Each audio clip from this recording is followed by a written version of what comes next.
Une clairière avec un arbre au milieu, plein d'oiseaux, c'est le petit monde assez art déco, tout en courbe douce et tout à fait ludique, d'Émilie Vast.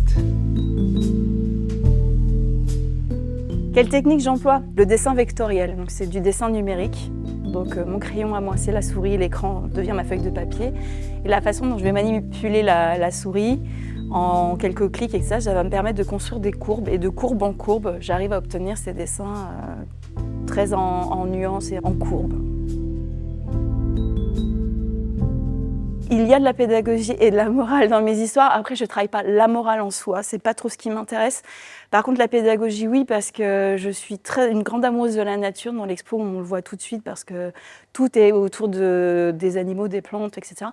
Et tantôt, je vais vraiment faire du très pédagogique parce que je vais faire, même si c'est très poétique et avec des dessins très ornementés, mais ça va quand même être des documentaires, mais esthétiques. Et puis après, je vais raconter aussi des petites histoires, sans forcément de grandes morales derrière ou quoi que ce soit. Mais vous trouverez toujours, je ne peux pas m'en empêcher, un petit peu de pédagogie. Une petite plante qui va se raconter dans un coin. Une petite histoire d'animaux qui s'entrechoquent, ou c'est assez amusant. Mais à la fin, ces animaux, vous saurez exactement qui ils sont et où ils vivent. Ce qui est intéressant ici, c'est qu'ils ont compilé tout ce que j'ai fait comme module d'exposition. Donc j'ai vraiment tout mon travail d'exposition qui est présenté. Et chaque module est en lien avec un livre. Et ces livres, j'extrais des éléments pour les détourner, pour que ça devienne quelque chose autour du jeu. Et dans cette expo, je voulais justement intégrer un jeu géant. C'était assez intéressant comme surface d'exposition parce que vous avez donc 63 cases, parce qu'il y a la case d'arrivée, qui permet 63 scénettes de petites illustrations. Le jeu est une exposition à lui tout seul en fait.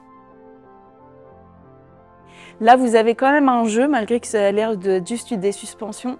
Vous pouvez venir et justement apprendre quels sont ces oiseaux.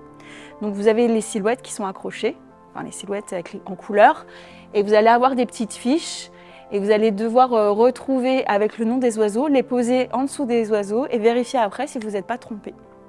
C'est un dodo que je vois? C'est un dodo. Et oui, les oiseaux disparus ont le droit aussi d'être là. Alors là, c'est aussi des premiers jeux que j'ai créés. Du coup, c'était reprendre les éléments de Il était un arbre, de l'adapter sur un jeu. Et puis, il y avait cette idée aussi entre terre et ciel, et avec l'arbre qui nous emmène vers le ciel, en fait. Des racines jusqu'au bout des branches. Il y a un petit module, en fait, qui est sur tout ce qui est jeu de pré-cinéma. Enfin, du pré-cinéma. Et donc, il y a plusieurs modules comme ça. Il y a le thaumatrope, il y a les zootropes et les anamorphoses. Parce que, encore une fois, ça doit être du jeu interactif, etc. On apprend aussi des choses et des mots compliqués. Et ça, j'aime beaucoup les mots compliqués. Le jeu, c'est important. Le jeu, je trouve que c'est important. C'est aussi... Enfin, voilà, ma petite expérience personnelle. J'ai eu des grosses difficultés à apprendre à lire. Alors, c'est toujours un peu intéressant de se dire qu'on a eu ces problèmes-là et qu'on est devenu malgré tout auteur, autrice, il faut le dire.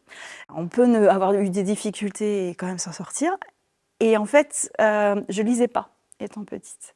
Et c'est vrai que je m'adresse des fois, j'ai des livres où on apprend des choses, mais avec pas trop d'écriture. Voilà, ça fait un peu moins peur, je pense. Et puis, il y a ce rapport au jeu, peut-être aussi pour apprivoiser, voir qu'un livre, c'est ludique, c'est pas que quelque chose qui est contraignant, qui est scolaire.